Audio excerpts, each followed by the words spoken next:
Falando sobre essa questão, o DENIT decretou a situação de emergência para contratar empresa especializada para fazer lá os serviços de reparo no trecho da BR-277 que sofreu afundamento da pista. O anúncio para a realização da obra no quilômetro 33 entre Curitiba e Paranaguá foi feito ontem pelo órgão federal. O decreto oficializando os serviços foi publicado no Diário Oficial da União de hoje.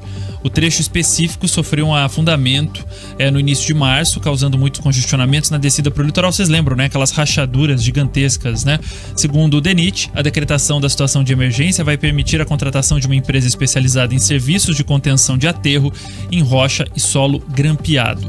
Em relação às obras do quilômetro 42 da BR-277, o DENIT diz que está parcialmente interditado, né, desde outubro do ano passado, e afirma que os serviços de instalação de telas de alta resistência estão em estágio avançado. Após a conclusão dessa fase da obra, o órgão informou que serão realizados os serviços de recuperação do pavimento do trecho antes da liberação total da pista. Em um comunicado divulgado no início do ano, o DENIT tinha divulgado que a previsão de conclusão das obras no quilômetro 42 era hoje. Mas, pelo que a nossa equipe que está descendo para o litoral hoje, Mike, nós estamos preparando algo bem especial para os nossos ouvintes, para os nossos espectadores do Grupo RIC.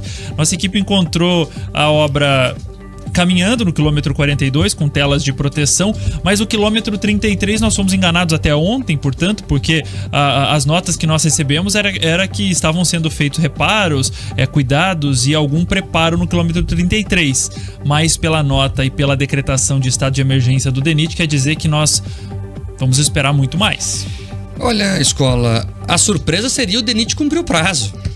O DENIT, órgão federal responsável pela rodovia federal, já deu aqui 5 ou 6 datas de conclusão dessas obras. E eles mentem na cara dura, porque já deram 2 ou 3 datas, aí depois contaram que não tinham nem recursos para isso. Tiveram que fazer um convênio com o governo do estado para que o governo pagasse a obra. Então, depois o dinheiro apareceu e mesmo assim essas datas vão sendo toda vez adiadas. Nem é notícia mais esses caras não cumprirem a palavra deles. Porque já virou normal, porque normal não é notícia. Notícia é o diferente. Agora, o que me chamou a atenção mesmo, Escola, é o seguinte: já tem 1 mês que a pista afundou. E agora que o DENIT decretou situação de emergência, meu Deus do céu, você demora 30 dias para se tocar que a situação é emergencial? DENIT não viu o pedido do setor produtivo do estado? A FAEP dizendo que está tendo prejuízo de 600 milhões? A FETranspar dizendo que já calculou pelo menos 320 milhões em prejuízos? Nós estamos falando em quase 1 bi. 1 bi de prejuízos, e vocês demoram 1 mês para perceber que a situação é emergencial, para começar a tomar pé da situação. Vocês estão de brincadeira. Minha solidariedade aos caminhoneiros que estão lá agora, Escola, parados nas filas quilométricas das obras que não andam. Eles demoraram 1 mês para decretar a emergência. Nós falamos aqui, demoraram 1 semana para colher o solo, para fazer os estudos. Agora demoraram 1 mês para declarar a emergência. E eu tenho conversado com muitos geólogos e muitos engenheiros rodoviários, eles todos são categóricos, Escola. Vai demorar meses essa obra, porque afetou a sustentação daquele trecho, interna, né? A estrutura interna, a compactação do solo. Então houve ali uma movimentação e tem que refazer todo o trecho. Então eu estou falando o seguinte: nós vamos ter que tirar tudo, o pavimento, a compactação que tem embaixo, e refazer do zero toda a sustentação daquele trecho, em uma região de serra que é bem delicada. Então vai demorar muitos meses. Nós estamos falando aqui de 2, 3, 4 meses se tudo for rápido. Agora a gente sabe que a rapidez não é o forte lá do DENIT. É um absurdo. Se preparem para passar o ano. Infelizmente a notícia é essa. Se preparem para passar o ano tendo problemas para descer a serra. É isso. É lamentável, mas a verdade é essa. A incompetência do DENIT é um negócio que é impressionante. Eu acho, inclusive, Escola, que servidor público que mente à população tinha que ser punido. Porque isso afeta a vida de milhares de pessoas, afeta o país. A balança comercial brasileira depende do Porto de Paranaguá exportando. Nós estamos falando do estado que mais produz em várias culturas e não consegue levar isso para o mundo porque não tem porto. Tem cooperativa nesse momento, na região de Maringá e Londrina que nos ouve, que está estocando no silo porque não consegue fazer que a produção chegue no porto. E o DENIT demora um mês para analisar a situação. Ah, não, é emergencial mesmo. Ainda bem que esse povo não trabalha na saúde, escola. Porque senão, você já imaginou? Faz a relação aí. Num hospital, se o médico demora um mês para avaliar se o paciente é urgente ou não, a economia tá nessa situação, tá na porta da UTI, mas o DENIT tá lá fazendo a avaliação se a situação é emergência ou não. Agora foi. Vamos ver o que vem, escola. A minha dúvida é saber se a incompetência é da direção ou das decisões políticas ou técnicas do DENIT, Mike. Eu fico com essa dúvida na minha cabeça. Quando eu li a nota e a decisão ontem, eu não consegui entender se nós estamos sendo boicotados, não sei se eu posso usar essa palavra, mas talvez, se o Paraná está sendo boicotado por uma decisão política ou uma decisão técnica. Falta pulso de quem de fato faz o DENIT girar, ou falta vontade da área política, da direção executiva política, enfim, que não consegue tomar uma decisão assertiva e rápida. Nós vamos continuar sofrendo. O Mike falou muito bem das cooperativas. No interior do estado, nesse período de safra, tem caminhões saindo do campo, chegando na cooperativa, esperando cerca de 12 horas.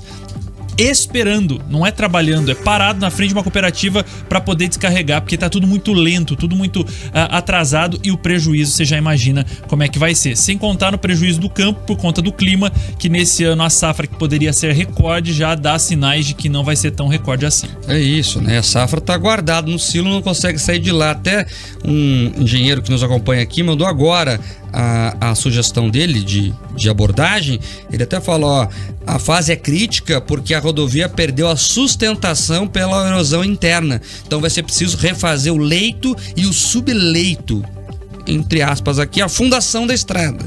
É uma construção, né? A fundação é a base de tudo, então tem que refazer a base de tudo, então tem que fazer tudo. Na prática é isso que ele explica aqui, ele que trabalha no DENIT escola e já traz aqui, pediu para não revelar o nome, mas já fala aqui o seguinte, ó, a área técnica está trabalhando, o problema é que faz meses que estamos esperando decisões políticas. Até agora o DENIT não teve o nome confirmado de quem vai tocar o órgão nessa gestão do Lula. E sabe por que não teve o nome confirmado? Interino, se eu não me engano, né? Interino ainda do governo passado. E por que não teve o nome ainda definido? Porque estão negociando em Brasília para ver qual partido vai ficar com o cargo lá no toma lá da cá do Congresso. É isso. Aí você tá parando na estrada e me ouvindo? Agradeça aí as relações políticas de Brasília que não deixam você andar direito. E ele também explica aqui o seguinte, escola, ó, faltou manutenção. O problema ali foi a infiltração da água. A água é a principal inimiga de qualquer estrada, né? A água fica ali infiltrando. Você tem que ter ali as canaletas sempre limpas, não limpar as canaletas de escola. A água infiltrou, né? Nós estamos há mais de um ano sem pedágio, não foi feita a manutenção, e esse pode ter sido um dos motivos. Então, a incompetência ali em todas as áreas. É no pessoal que não fez o debate das novas licitações na data certa, é no DENIT, que tem coisa mais importante para fazer do que cuidar da estrada, e é agora da classe política que não resolve. Nós tinha até ontem brigando aí quem ia ser da comissão do pedágio. Eu não vi nenhum desses caras ir lá na obra. Você viu, escola? Não. Os deputados estavam brigando aí pela direção da comissão da frente do pedágio. Ninguém foi lá. O grupo BR-277 na internet até fez um pedido, um chamamento. Na verdade, ele fez um desafio, né? Para que os parlamentares paranaenses, sejam eles os locais ou também os federais, fizessem esse trajeto de carro, bicicleta, moto, a pé, sei lá, de qualquer maneira, de caminhão. Eu até conversei com o responsável pelo portal. Lá na primeira data, alguns se interessaram, um ou outro político, mas entre falar que está interessado em fazer e fazer, tem uma 277 parada no meio, Mark. É isso. E o problema é o seguinte, né? A gente tá falando tudo isso aqui sem expectativa nenhuma de solução. Nenhuma, né? Tá lá, aí o DENIT agora resolveu depois de um mês que é emergencial, aí vai começar, quem sabe, a se mexer. Vamos ver o que vai acontecer. O que eu tenho para dizer é o seguinte, amigão, paciência, porque esse problema não sai solução tão cedo.